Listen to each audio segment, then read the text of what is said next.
Okay, here's a sample of what this problem might look like. If the students actually know what they're doing and they draft a program here, they'll have to do a revenue function, which I'll call f of x, and it basically looks like this.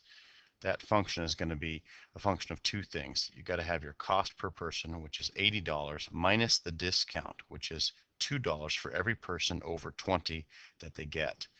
Now, the total number of people here would be 20 plus x, and students have to be careful that x is defined as the total number of people over 20. So 20 plus x is total number of customers. So here's your total number of customers. Here is your cost per customer. So this represents your total revenue function. Okay, now your total cost function, whoops, total cost function is going to look something like this. It's different, it's linear.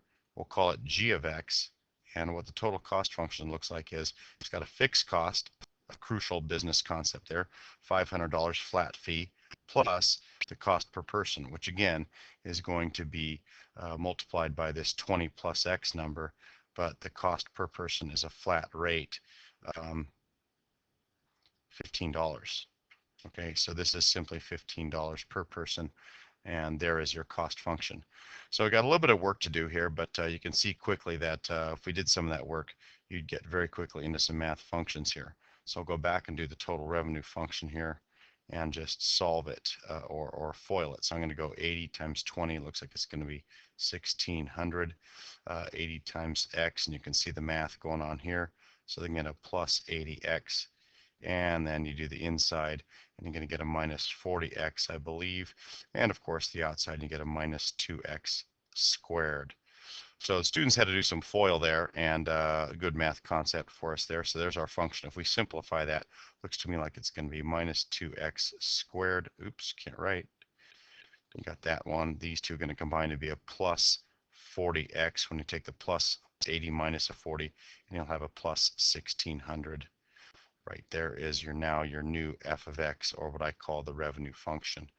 Okay, switching back to the cost function, if I simplify this one, your g of x function is simply going to look like this. Okay, 500, and then if you do the math here, you're going to get, I think, looks like 300. And then these two here, you're going to get a plus 15x. When you simplify that, it comes out to be 800 plus 15x. So there's a rich discussion opportunity here. You've got a first order equation, you've got a second order equation here with the second order there, exponent of 2. And so what you have is a quadratic versus linear equation. And so what happens here is students have a great opportunity to actually move on and think about some other things going on here. The crucial point of any business question would be actually, well, what's the bottom line? What's your profit? Okay, and so students have to then think about what is the profit? Profit is simply going to be the revenue function minus the cost function. So there's a couple opportunities here. They can solve this graphically. They could actually just do systems of equations. And so, thank you. You can graph the equations, you could do systems of equations, but either way you do it, there's a number of solutions. And where this ends up going for students is this. The students will end up actually having to do a plot of the revenue function, which looks something like this. The cost function has a fixed point of about 1800, so it's about halfway down that one, and it has a slope something like this.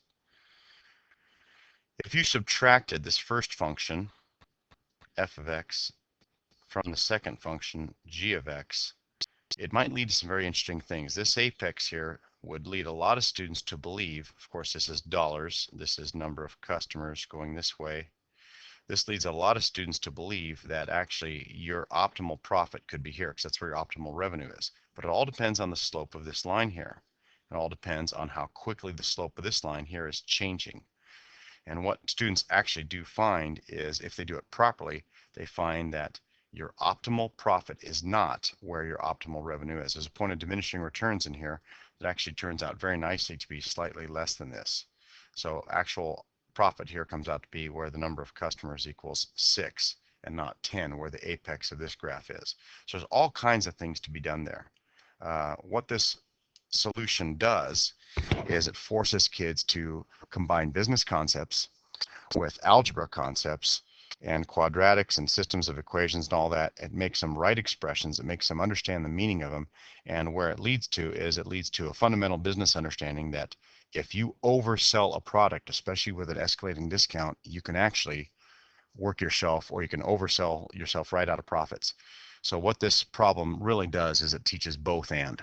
It teaches both the academic college readiness that schools, colleges need so badly and are saying our students often lack. And it also teaches practical application of these math concepts so the students hopefully will have an anchor and some relevance as to why they're learning them. When they get to business and actually look at this, they'll probably do an Excel spreadsheet, which I'll show you in a moment here. And that spreadsheet actually is what they'd use in a business world. But what happens here is there's a variety of solutions. There is a right answer, but there is a variety of ways to get there. Multiple pathways to success in this problem, just like multiple pathways for our students in finding their way to college and career, however they get there. So I hope that is one sample of how this would work, but this is a classic lesson that actually has a lot of rich discussion points for teachers. Maxima and minima, changing slope of various lines.